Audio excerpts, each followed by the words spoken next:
Hello everyone, welcome to Phytohuman classes. This is the second lecture after the first lecture on the living world. So in this lecture we will continue with the next topic, that is classification.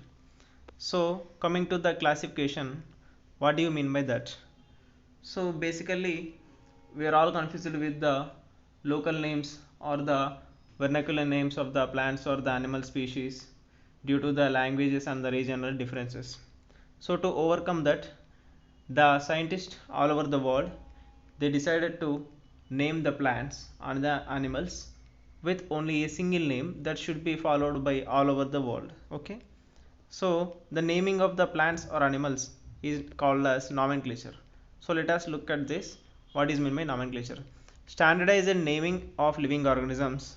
Okay, standardized naming of living organisms and the same name all over the world is nothing but nomenclature. Okay, coming to second point, naming is possible when the organism is described, right?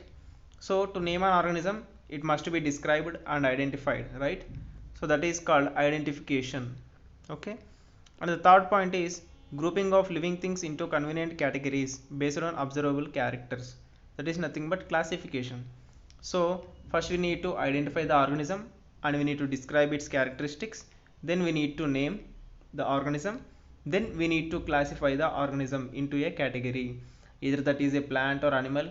If plant, which class it belongs to or which division it belongs to, we need to classify to easily identify the plant species for the further references. Okay, that is nothing but classification. It deals with grouping of living things into convenient categories based on the characters which are morphologically or physically observed. Okay, so all these things, classification, identification and nomenclature, they come under taxonomy. Okay, taxonomy deals with the identification, classification and nomenclature of living organisms. Okay, I hope am I clear with this, right? So next one, ICBN. ICBN is nothing but International Code for Botanical Nomenclature. It is established by International Botanical Congress in 1961. Right. Later on, in the further years, the ICBN is transformed to ICN, that codes for International Code for Nomenclature for Algae, Fungi and Plants. Okay. So you need to remember is ICBN is established in 1961 and later on it is modified. Now presently the ICBN is called as International Code for Nomenclature for Algae, Fungi and Plants. Okay. So rules of nomenclature. So while naming an organism, there must be certain rules to be followed, right? So these rules are given by ICBN. So the rules are, so the first point is names are generally in Latin and written in italics. When you are writing the name of the plant or a plant species, you must written it in italics. Okay.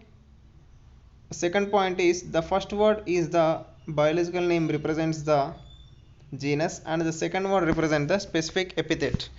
Okay, the first word in the biological name will indicate the genus name and the second will indicate the species name or specific epithet. Okay, so third point is when handwritten, when you are writing on a book or a paper, both the words are separately underlined or printed in italics to indicate their Latin origin.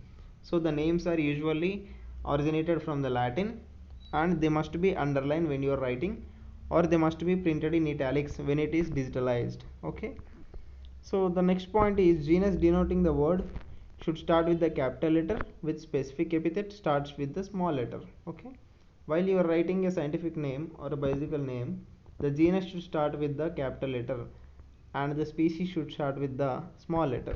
So let us look at an example, you will get an idea. Okay, so the name of the author will appear after specific epithet in the abbreviated form. So example, you can see here. So see this. So Mangifera indica is a scientific name of mango. Okay, you can see here Mangifera is a genus name and indica represents the species name. Okay, so the genus name should start with the M, the capital letter M, right? And the species letter starts with the small letter. Okay, so the name of the scientist or who contributed to discovery of the plant should be written in an abbreviated form.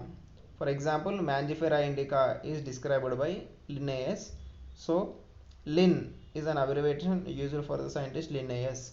So in this way you need to write the scientific name of a plant or a biological name of an organism. Okay, I hope am I clear with this, right? So this is called as binomial nomenclature. So naming of the plant species, okay, naming the plant species or animals in two words or two words, that means one will be indicating genus and another will be indicating species. This is known as binomial nomenclature. Okay, so this binomial nomenclature is given by Carolus Linnaeus. Okay, biological nomenclature first used and given by Carolus Linnaeus. Okay, so let us look at the different words.